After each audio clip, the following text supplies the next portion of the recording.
आय दुगनी करना चाहते थे, किसान का खर्चा दुगना कर दिया। किसानों के खाते में जिसकी पूरी फसल खराब होगी थी उसके खाते में 15,000 रुपए। कोई राष्ट्रीय स्तर का हॉस्पिटल है? 100 बेड का अस्पताल तैयार है, 100 का आगे होगा। कहानी के नायक तो बन जाते हम, दुख में सबके सहायक तो बन जाते हम। हमने सीखा नहीं झूठ कहना कभी, वरना कब के विधायक तो बन जाते हम। ऊपर का तार को हटाते थे, चेपते थे नकली और बना देते थे। ये सारे के सारे इकट्ठे होके तो भी चौधरी अभय सिंह चौटाला को नहीं हरा पाए। 10 की 10 लोकसभा सीट कांग्रेस जीतेगी और 70 सीटों से कांग्रेस प्रदेश में सरकार बनाने का काम करेगी। इनके 10 लीडरों वाली पार्टी जीतेगी या नरेंद्र मोदी जी की छाप यहाँ पर चलेगी। नमस्कार, आप देख रहे हैं सूर्या समाचार और मैं हूं आपके साथ दीपक गौतम।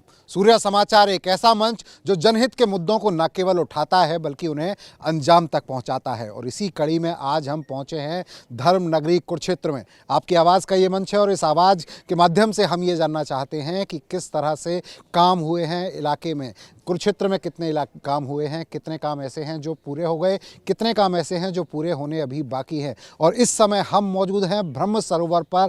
हमारे साथ तमाम पॉलिटिकल पार्टीज़ के लीडर मौजूद हैं और साथ ही साथ हमारे साथ मौजूद है कुरुक्षेत्र की बेहद ही शानदार जनता। तो सबसे पहले तो अपना ही तालियों से स्वागत एक बार कर लीजिए। और अब हम बात करते हैं कि हमारे साथ जो पॉलिटिकल पार्टीज़ के लोग हैं वो पॉलिटिकल पार्टीज़ के लोग कौन कौन हैं। हमारे साथ कांग्रेस से हैं सुरेंद्र सैनी जी जो कि कांग्रेस की तरफ से अपना पक्ष रखेंगे। भारतीय जनता पार्टी से हमारे साथ दीपक चौहान हैं जो कि भारतीय जनता पार्टी की तरफ से अपना पक्ष रखेंगे। जेजेपी से हमारे साथ हैं जसविंदर जी जो कि जेजेपी की तरफ से अपना पक्ष रखेंगे। इनेलो की तरफ से हमारे तरफ पास हैं ओंकार सिंह जी और आपसे हमारे पास हैं सुमित हिंदुस्तानी जी जो आम आदमी पार्टी की तरफ से अपना पक्ष रखेंगे। तो चूंकि सत्ता में बीजेपी है तो सबसे पहले भारतीय जनता पार्टी से पूछते हैं कि आखिर लंबे समय में कितने काम कुरुक्षेत्र में हुए हैं, कौन से काम ऐसे जो पूरे हो गए और इनके हिसाब से कौन से काम ऐसे जो अभी होने बाकी हैं। आप बताइए कितने काम हुए कुरुक्षेत्र में। जी, सबसे पहले तो मैं सूर्या समाचार को बधाई देता हूं कि उन्होंने इस प्रकार नगर में आके जो भी अपना कार्यक्रम रखा है इसके लिए आप बधाई के पात्र हैं। और जब से भाजपा 2014 से देखिए सत्ता में आई थी, केंद्र में भी और राज्य में भी, और ये ऐसी सरकार है जो निस्वार्थ रूप से सभी को साथ लेकर काम किया। जहाँ तक कुरुक्षेत्र नगर की बात है तो कुरुक्षेत्र नगर में सबसे पहले तो हम जहाँ पर यहाँ तीर्थ क्षेत्र में खड़े हैं तो हमारी सरकार ने इसको कुरुक्षेत्र जो धर्म भूमि है कृष्णा सर्किट से जोड़ा। कृष्णा सर्किट से हजारों करोड़ों का जो प्रोजेक्ट है, जितने भी कृष्णा सर्किट के अंदर बड़े बड़े हमारे तीर्थ क्षेत्र आते हैं उसमें कुरुक्षेत्र को भी लिया। ज्योतिसर में महाभारत थीम, ब्रह्म सरोवर का जीर्णोद्धार, यहाँ पानी की व्यवस्था बहुत ही गंदा पानी आता था।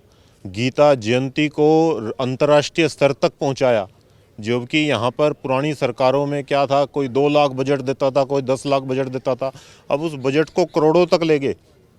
करोड़ों लोग यहाँ देखने के लिए आ रहे हैं। तो अपने आप में एक भव्यता और सरकार के काम पे जनता का विश्वास। 5 साल के बाद हमें दोबारा सत्ता में बिठाने का मौका मिला।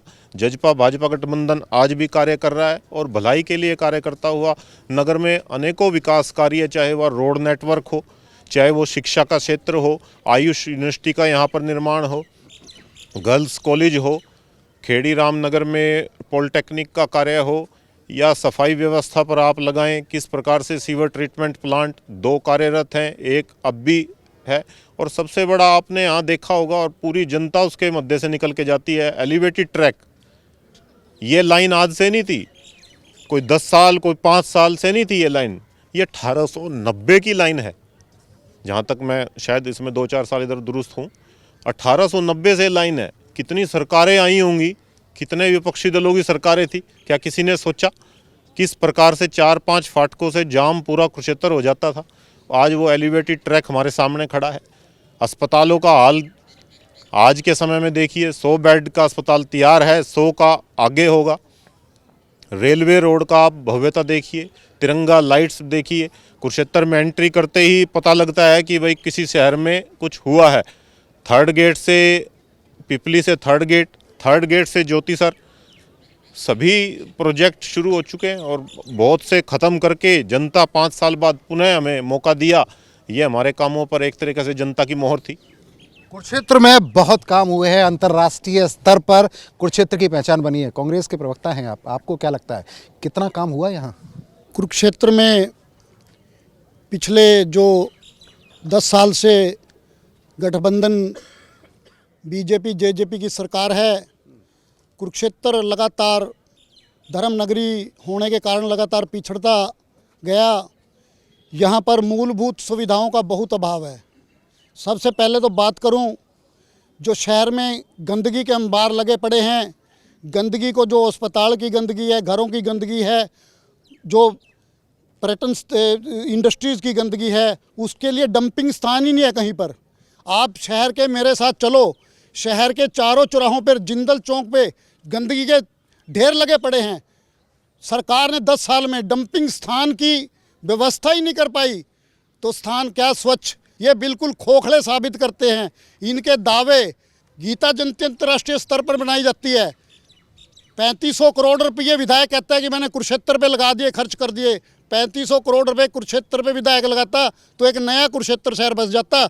हालात आप ये देख लो, जो 350 करोड़ रुपए गीता जयंती कहते हैं, ये टाइलें देख लो, ये दरारें देख लो, और ये इसका चलता पानी देख लो। ये कह रहे चलता पानी कर दिया।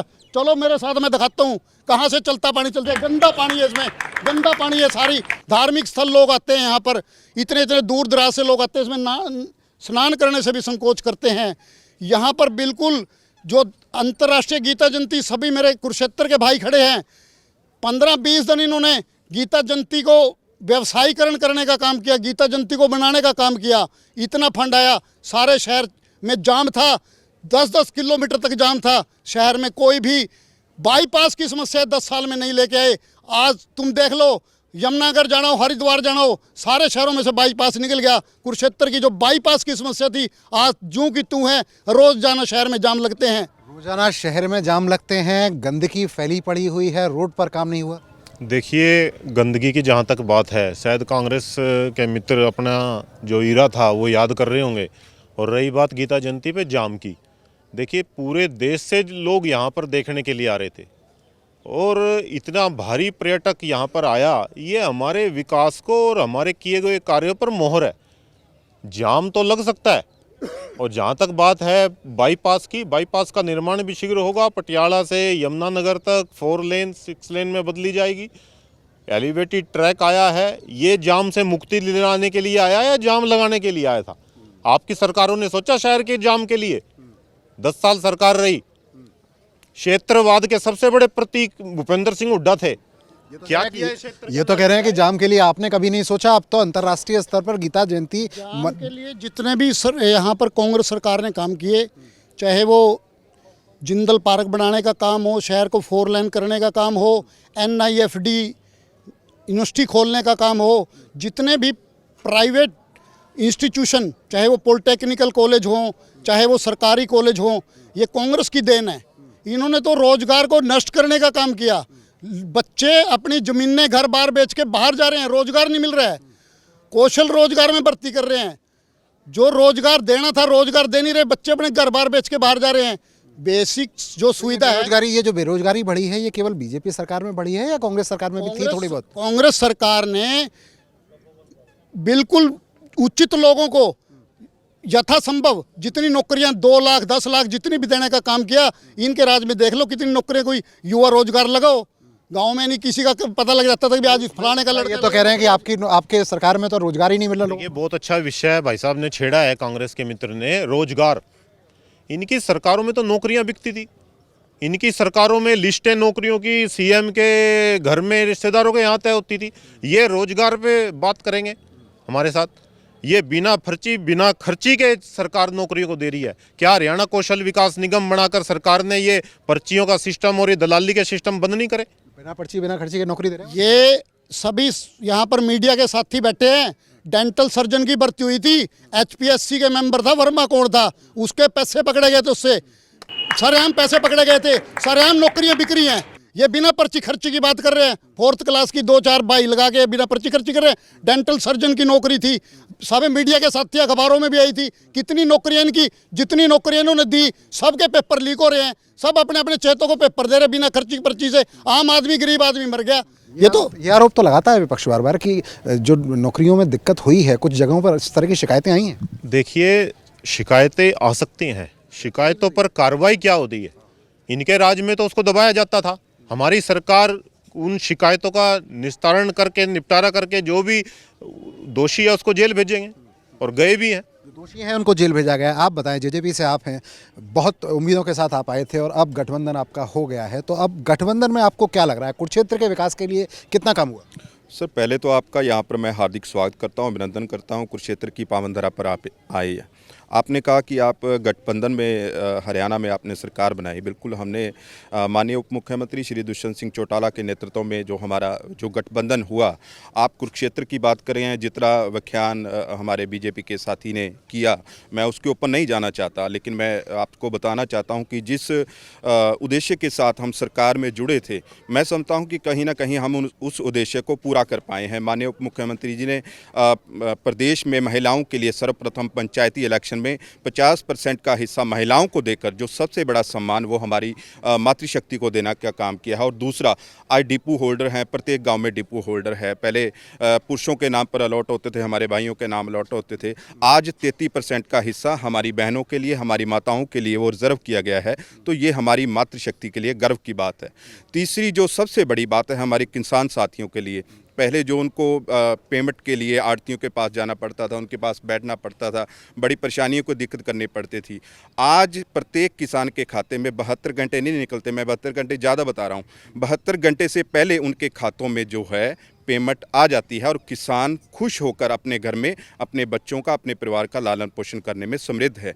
मैं सबसे बड़ी बात करूंगा, आज खरखौदा में जो एक मारुति प्लांट वहां पर लगाकर हमारे जो हरियाणा प्रदेश के युवा हैं, बेरोजगार घूम रहे हैं, 15,000 नौकरियों का प्रबंध करने का काम किया है। तो ये सबसे बड़ी उपलब्धि है। आज अगर मैं बात करूँ, इतिहास देख लो पूरे हरियाणा का, जब से हरियाणा बना है, जितने मुख्यमंत्री यहाँ पर रहे हैं, 4 साल में पहली बार 1,000 रुपये पेंशन बढ़ाकर, सबसे ज़्यादा, पहले कभी बढ़ गई 100 बढ़ गई, कभी 200 बढ़ गई, 1,000 रुपये इन 4 सालों में बढ़ाकर जो सबसे बड़ा सम्मान है वो बुजुर्गों को देने का काम किया है। तो इस उद्देश्य को मैं समझता हूं कि माननीय उप मुख्यमंत्री श्री दुष्यंत सिंह चौटाला जी ने पूरा किया है। पेंशन बढ़ गई, कुरुक्षेत्र का विकास हुआ, जगह जगह काम हो रहा है, खरखोंदा में मारुति की फैक्ट्री लग गई, कितना काम हुआ? आपको क्या लगता है, इनेलो के प्रतिनिधि होने के बाद आप क्या सोचते हैं? क्या आंकड़ों से पेट भरता है? अगर आंकड़ों से पेट भरता होता तो हम रोटी ना खाते। आंकड़े सुन के पेट भर जाता हमारा। आज ये आंकड़े जो दिखा रहे हैं, आप एक गरीब आदमी के पास माइक ले जाओ, पता लग जाएगा क्या हालात हैं। और ये बीजेपी जेजेपी के प्रवक्ता साथी मेरे भाई मेरे साथ खड़े हैं, आप 2 महीने बाद देखना एक दूसरे के गले पड़े होंगे। ये अभी तो एक दूसरे के साथ लगे हैं, सिर्फ मात्र 2 महीने रुक जाओ, एक दूसरे के गले पड़े होंगे। ये नहीं, जनता ने तो तुम्हारे को पोर्टल पे बिठा दिया था। 40 सीट आई थी, मैं मानता हूँ हमारी 1 सीट है, लेकिन गर्व से कहता हूँ हमारा जो नेता है मात्र एक नेता है, अभय सिंह चौटाला, जो सड़क से लेकर विधानसभा तक कुरुक्षेत्र में आए हैं। नमन है। जब कुरुक्षेत्र का नाम लिया जाता है तो आंखों के मन में एक बहुत अच्छे शहर का सपना आता है कि कुरुक्षेत्र, भगवान श्री कृष्ण ने जहां अर्जुन को उपदेश दिया था उस शहर। लेकिन जब यहाँ पे आते हैं तो सारे भ्रम टूट जाते हैं। आप इनसे पूछिए, एक विश्व स्तर का शहर, यहाँ पे हवाई अड्डा है क्या? यहाँ कोई हॉस्पिटल है? कोई राष्ट्रीय स्तर का हॉस्पिटल है? 1+ ग्रेड की यूनिवर्सिटी है। यहाँ के बच्चे यहाँ से पढ़कर यहाँ नौकरी कर सकते हैं। दिल्ली और दूसरे शहरों में, यहाँ तक कि गांव के किसान के बच्चे अपनी जमीनें बेच के विदेश में जा रहे हैं। बस 1 मिनट लूंगा और इनसे सिर्फ इतना पूछ लेना जाने से पहले कि पिछले 9 साल से इनकी सरकार है, 9.5 साल से, आज इनको विकसित भारत संकल्प यात्रा निकालने की जरूरत क्यों पड़ी? अभी पूछ लेते हैं इस सवाल को। आप ये बताएं, 9 साल से सरकार है आपकी, विकसित भारत संकल्प यात्रा निकालने की नौबत आई, वो पूछ रहे हैं। देखिए, प्रधानमंत्री जी का एक विजन था 2047 में भारत कैसा रहेगा। 2047 में तो नजर भी नहीं आएंगे। भाई साहब 2047 में भारत कैसा रहेगा, इसको लेकर एक संकल्प है जो लाल किले से प्रधानमंत्री जी ने दिया, उसको लेकर एक यात्रा है। कोई भी समस्या है किसी भी तरह की, सरकार आपके द्वार एक तरीके से जाके, मैं अभी संकल्प यात्रा से ही होके आ रहा हूँ, मौके पर सैकड़ों शिकायतों का मौके पर निस्तारण किया। और जहाँ ये बात करते हैं तीर्थों की, धर्म भूमि की, इनसे ये तो पूछें भाई, ये जो इनका राज था इनेलो का, तो कुरुक्षेत्र में गीता जयंती को कितना फंड एलोकेट करते थे ये? 2 लाख रुपए मात्र। बता दीजिए, आप ही बता दीजिए कितना फंड अलॉट कर। मैं बताता हूँ, 100 रुपए पेंशन लगाई थी चौधरी देवीलाल जी ने, आज कितनी हो गई? आज 3000 होगी। लेकिन उस टाइम के 100 रुपए की वैल्यू देखो 10,000 रुपए होगी।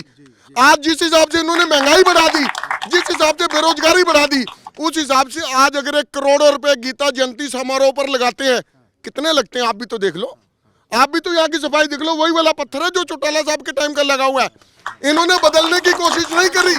ये क्या क्या कह रहे हैं? ये तो लोग आपको सच्चाई बताने की कोशिश कर रहे हैं। लोग कह रहे हैं काम नहीं हुआ है। कहाँ दिक्कत आ गई? देखिए, पानी का पहले जो ब्रह्मसरोवर में पानी था वो खुले उससे आता था, वहाँ पशु भी मरे होते थे, वहाँ पे धोबी भी कपड़े धोते थे और भी धोते थे। अब उसको पानी के ट्रैक को पाइपलाइन से नहर से पानी निकाल कर और ब्रह्मसरोवर में डाला है, और ये साथ में ही इसका एक प्लांट है यहाँ पर निकासी का है। जब भी यहाँ कोई लेकिन पानी तो गंदा है। देखिए, जब भी कोई आयोजन होता है और नहान होता है किसी भी तरह का सूरज उसका ग्रहण का, तो यहाँ पर पानी अच्छा भरा जाता है। सुधरेंगे हालात? थोड़ा भरा होता है तो उसमें थोड़ी बहुत ही काई भी हो सकती है। ये नहीं कि ये हालात सुधरे का ही नतीजा है। ये पानी आपको दिख रहा है बिल्कुल साफ, ये नहर का पानी है। सर आपको बहुत प्रणाम। और चूंकि मैं हिंदी की कविता की ओर से आता हूं, कविता राजनीति का समर्थन नहीं करती है, वो तटस्थ भाव से अपना कार्य करती है। और मैं पिछले 5 वर्षों से हिंदी के मंचों पर कविता का प्रतिनिधित्व कर रहा हूं। तो ये जो कहानी हमारे समक्ष चल रही है और पिछले कई वर्षों से चल रही है, मैं इसको अपनी पंक्तियों के माध्यम से आगाह करना चाहता हूँ कि इस कहानी के नायक तो बन जाते हम, दुख में सबके सहायक तो बन जाते हम। हमने सीखा नहीं झूठ कहना कभी, वरना कब के विधायक तो बन जाते हम। और ये मेरी ही नहीं पीड़ा है, हर युवा की पीड़ा है। और युवा जो यहाँ इस कार्यक्रम को सुन रहे हैं, मैं उनको ये बात कहना चाहूँगा कि अपने मन से उदासीनता कम करिए, राजनीति में आइए। क्योंकि हर किसी जब युवा से पूछते हैं, वो डॉक्टर बनना चाहते हैं, इंजीनियर बनना चाहते हैं, और कहीं तो आजकल अभिनेता भी बनना चाहते हैं, क्रिकेटर बनना चाहते हैं, लेकिन आखिर में बन कुछ नहीं पाते हैं। तो हम राजनीति में आए, देश का प्रतिनिधित्व करें, क्योंकि एक ऐसी व्यवस्था, ऐसा मंच है जहाँ पर अंतिम व्यक्ति तक पहुँच सकते हैं हम। और चलते चलते 4 पंक्तियाँ इसलिए भी कहना चाहता हूँ क्योंकि राजनीति एक ऐसा विषय है जहाँ पर आखिरी व्यक्ति तक पहुँच पाना बहुत आसान है। और राजनीति खराब विषय नहीं है, कुछ एक गलत लोगों ने राजनीति पर कब्जा करके उसे खराब कर दिया है।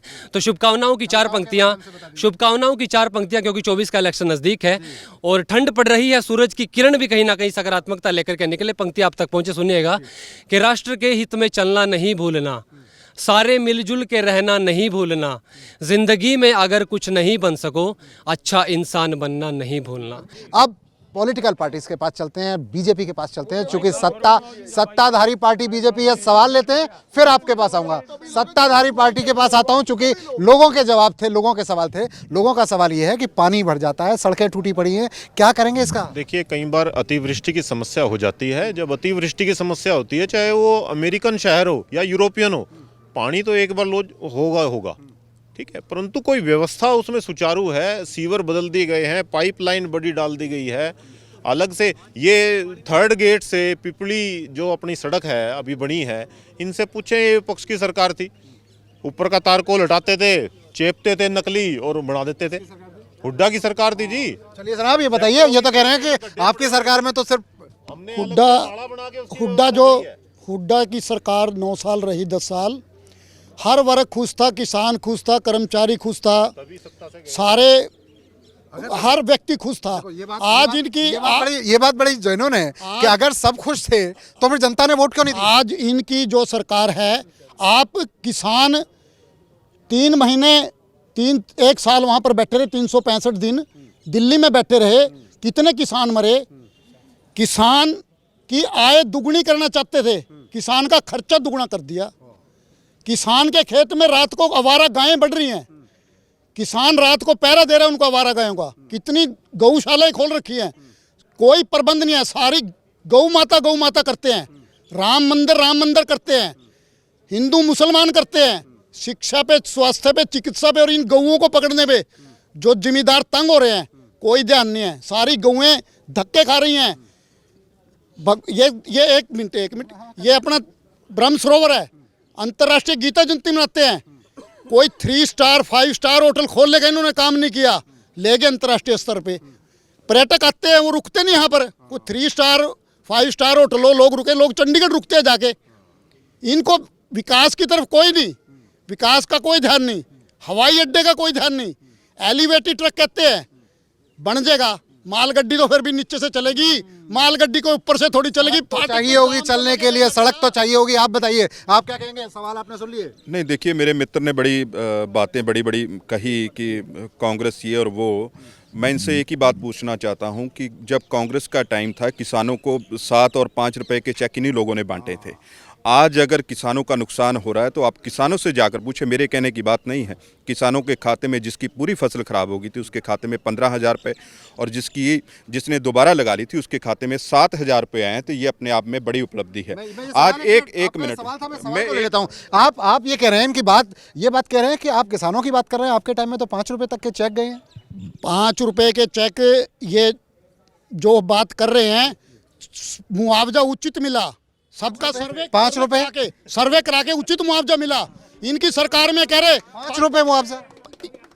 5 रुपए का मुआवजा जिस जिम्मेदार को मिला, वो जिम्मेदार मेरे पे लाए तो दिखाए किसको मिला 5 रुपए का मुआवजा। और इनकी सरकार में तो किसी की 100 किले फसल भी मर गई उसको भी 5,000 रुपए, किसी के 5 किले मर गए उसको भी 5,000 रुपए। 5 रुपए का मुआवजा वो कह रहे हैं। लाके बताइए कौन किसको मिले? ये पता क्यों नहीं बता पा रहा है? ये हमारा मित्र है, मेरा साथी, मेरा तो भाई है। देखो, ये तो नए नए रड़े हैं इस पार्टी में, ठीक है ना, इसलिए नहीं, इससे पहले ये खुद बता देंगे कहाँ पर हैं। ये नहीं, ये पहले इंडियन नेशनल लोकदल की पैदाइश थे, ठीक है ना। तो इस चौधरी ओम प्रकाश चौटाला के साथ लग के इन लोगों ने राजनीति की थी। आज अगर मैं बात करूं तो हमने भी चौधरी ओम प्रकाश चौटाला जी से बहुत सीखा है। वो अपने आप में एक बड़े नेता हैं और अच्छे नेता हैं। उनसे सीख लेकर हरियाणा प्रदेश के हम जैसे युवा उनसे इंस्पायर होकर आगे बढ़ने का काम करते हैं। आज माननीय उप मुख्यमंत्री श्री दुष्यंत सिंह चौटाला जी जिस प्रकार से हरियाणा प्रदेश की सेवा कर रहे हैं वो भली भांति लोगों को दिखता है। आज चंडीगढ़ पर, मेरी पूरी बात होने दे, आज चंडीगढ़ की कोठी पर जाएंगे तो सबसे ज़्यादा अगर भीड़ लगती है तो माननीय उप मुख्यमंत्री श्री दुष्यंत सिंह चौटाला की कोठी पर लगती है।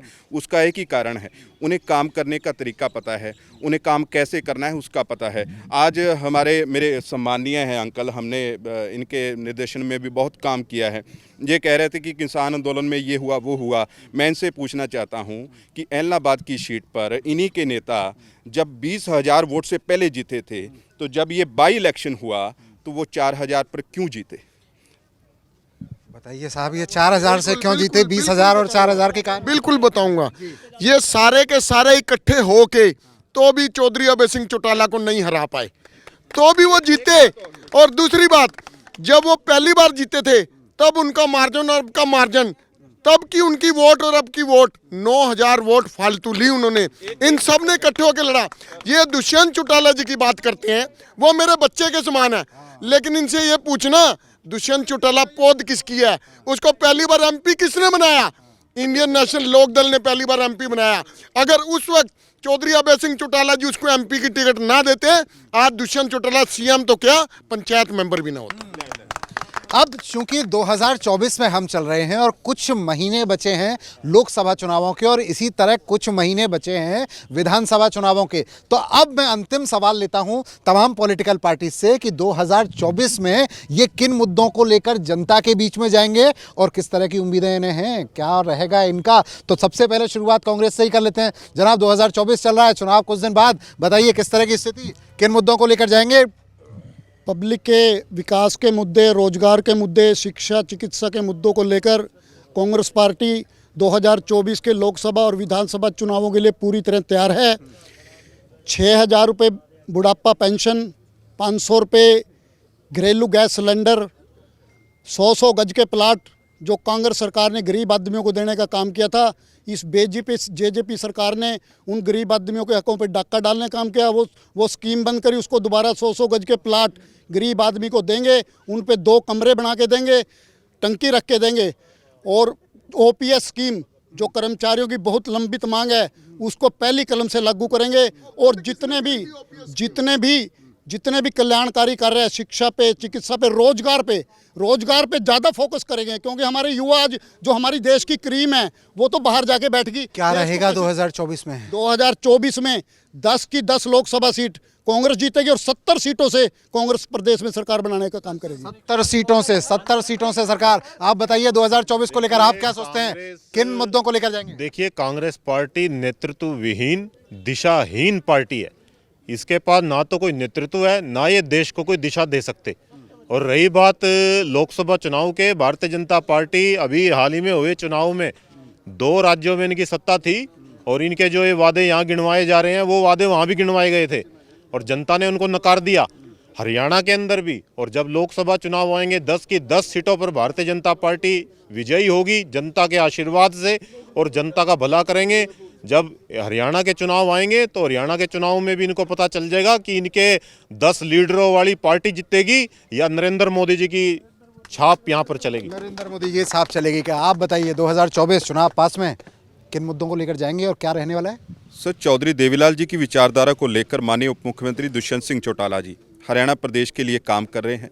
हमारा विज़न बिल्कुल क्लियर है, किसान को समृद्ध बनाना, व्यापारी को आगे लेकर जाना, नौजवान को रोज़गार देना, अच्छी शिक्षा का प्रबंध करना, अच्छी मेडिकल फैसिलिटी जो हर व्यक्ति तक पहुंचे उसका प्रबंध करना। इन तमाम मुद्दों को लेकर माननीय उप मुख्यमंत्री जी हरियाणा प्रदेश के लिए काम कर रहे हैं। और आपने देखा भी है कि किस प्रकार से अगर युवाओं को आज अगर मैं बात करूं तो जो हमारी बहन बेटियां हैं, पहले कॉलेज में पढ़ने जाती थी तो उनको बसेस में किराया देने के लिए पैसे नहीं होते, मजबूरन अपनी शिक्षा को अदर में छोड़ देती थी।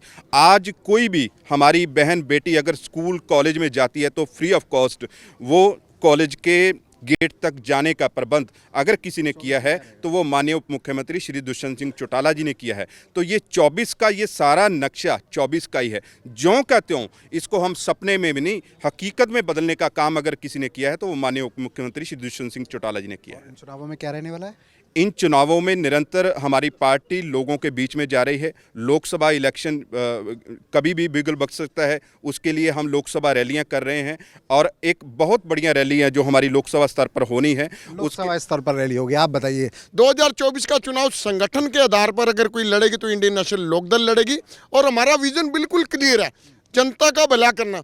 7500 रुपये पेंशन देने का वायदा किया चौधरी अभय सिंह चौटाला जी ने। जो परिवार पेंशन इन्होंने परिवार पहचान पत्र बना के 5 लाख लोगों की परिवार पेंशन काट दी। परिवार पहचान पत्र नहीं, परेशान पत्र है वो। 5 लाख लोगों की पेंशन जो काटी, सूद समेत उनको वापस करेंगे। हर घर में एक गैस सिलेंडर फ्री। कांग्रेस तो कहती है 500 का देंगे, जिन राज्यों में कांग्रेस की सरकार है वहाँ क्या 500 का दे रहे हैं? नहीं दे रहे। जिन राज्यों में बीजेपी की सरकार है क्या वहां पे दे रहे हैं? हरियाणा में तो 1100 का दे रहे हैं, हरियाणा में तो 1100 का दे रहे हैं, हरियाणा में 1100 रुपए का दे रहे हैं। और तीसरी बात, इन्होंने जच्चा बच्चा स्कीम जो बंद कर दी थी, इंडियन नेशनल लोकदल की सरकार आती जच्चा बच्चा स्कीम को शुरू करेंगे और 2024 में एकमात्र ऐसी पार्टी जिस पास अपना संगठन है, कांग्रेस का संगठन नहीं बना। नई नवेली पार्टी की तरफ आप बताइए जनाब, आप क्या रहेंगे 2024 में? आप किस तरह देखते हैं हरियाणा में क्या रहेगा?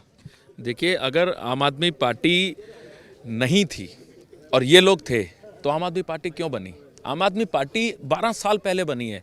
जो ये लोग, सत्ताधारी लोग, दिन प्रतिदिन अपने परिवारों को ऊपर बढ़ा रहे थे, अपने भाई भतीजावाद कर रहे थे, क्षेत्रवाद कर रहे थे, धर्म की, जात की राजनीति कर रहे थे, उससे परेशान होकर तो लोग इकट्ठा हुए और लोगों की आवाज़ जो बनी वो आम आदमी पार्टी के रूप में अरविंद केजरीवाल जी बने हैं। और अरविंद केजरीवाल जी ने जो उनकी विचारधारा है और अरविंद केजरीवाल जी का जो विज़न है, चाहे दिल्ली हो चाहे पंजाब हो, आज वो लोग, पंजाब के लोग देखिए पूरा खुश हैं, दिल्ली के लोगों ने फिर खुश किया। इसके अंदर इंडिया गठबंधन पूरी मजबूती के साथ भारत के लोगों के साथ खड़ा है और उनको एक ईमानदार राजनीति के रूप में एक ईमानदार प्रधानमंत्री भी देगा और हरियाणा के अंदर बदलाव की राजनीति का जो विकल्प है वो आम आदमी पार्टी पूर्ण बहुमत से बनाएगी। तो आपकी आवाज में आज का सफर बस यहीं तक। अगले दिन फिर किसी शहर में मिलेंगे और फिर उठाएंगे आपकी आवाज। तब तक देखते रहिए सूर्या समाचार।